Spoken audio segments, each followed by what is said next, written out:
anything you ask me to.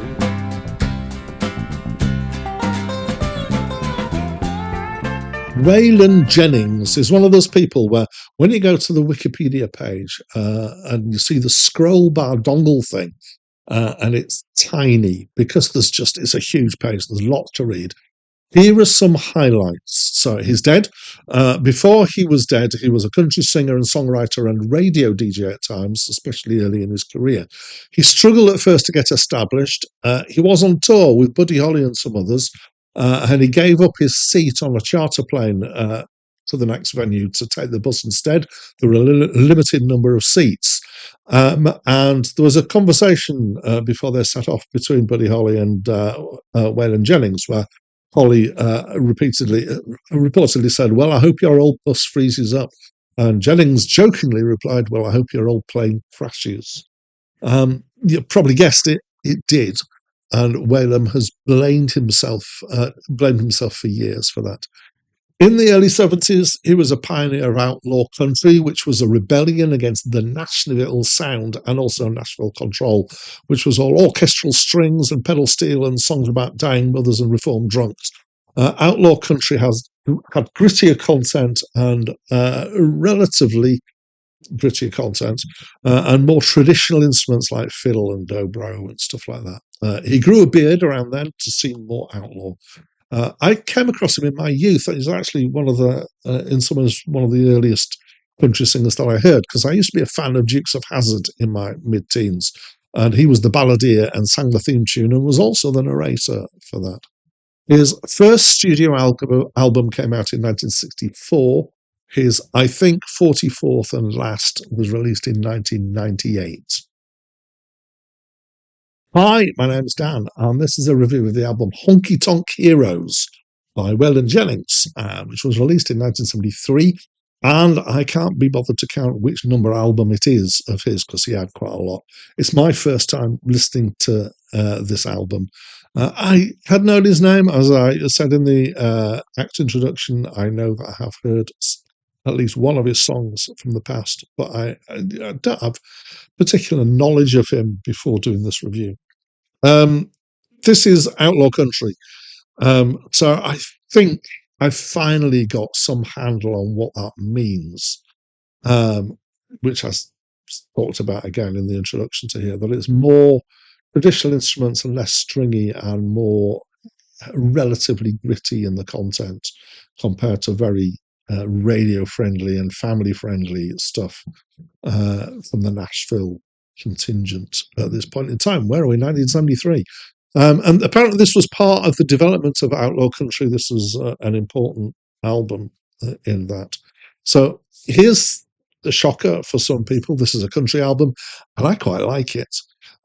So I have in my head three complaints that I levy against country, other than it's country and it's not my hometown.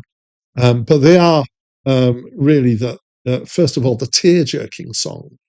The songs where they're really trying to manipulate your emotions in a very over-the-top way. Songs like "No Charge" comes to mind as one of the worst ever. It's a deck of cards. And nasal singing and an over supply of pedal steel guitar.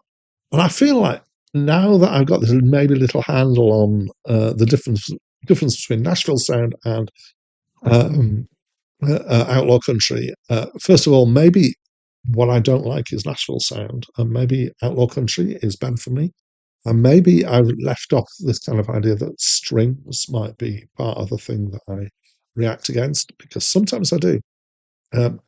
Anyway, out of those three here is not overly tear-jerking. It's not nasal singing, and it is, but it does have some pedal steel guitar. But quite a kind of, it's rationed out, so it's not overdone. So, and it should have, because it's country. That's how you know.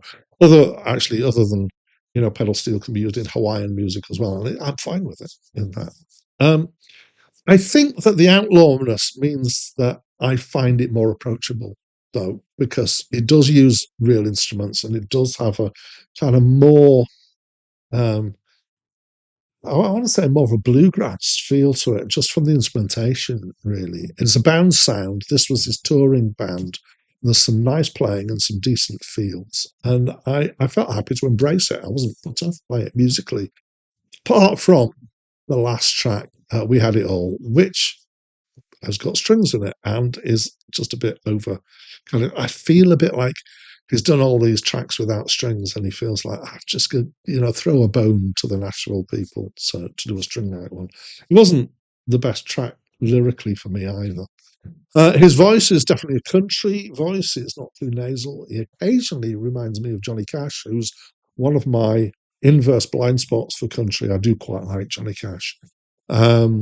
And there's some nice old-timey harmonies at points in here. Songs about life. There's no ghosts or dying mothers. There's some sentimentality, but mostly is kind of, as I said, songs about life, and it's not overdone.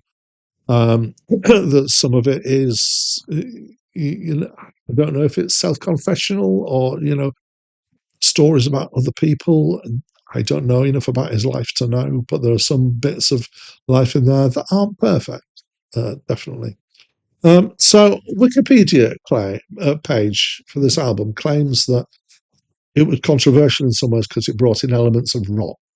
And I guess at 50 plus years distance to this, that I didn't feel like was something new and original and different. And maybe it would have done at the time if I'd been aware of these things.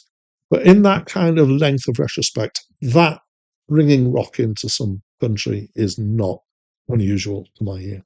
But I would say, I think, again, I've said this already, because of the instrumentation, I would say there are bluegrass elements in there. And I like bluegrass, even though it's kind of country adjacent. Bluegrass is a thing that I can very much get behind. So it's still country. Occasionally it feels a little bit hackneyed, but as I said, I quite enjoyed it. It's getting a decent score, and I wouldn't, complain against listening to it again, I have to say. So I quite like it. As always, I get to the end. At this point, I'd love to know what you think of this album. So please will you let me know, especially if you've got a better take on what constitutes outlaw country than me. There are many people out there who do have a much better idea. Do you think I've got this right in terms of what I think the difference is? Please correct me if you think I haven't. But this album as well, Waylon Jennings, anything else you want to talk about along these lines, please do leave me a comment. I love to read people's comments. But that's it from me for now. Omaha, you've been weighing heavy on my mind. Yes, I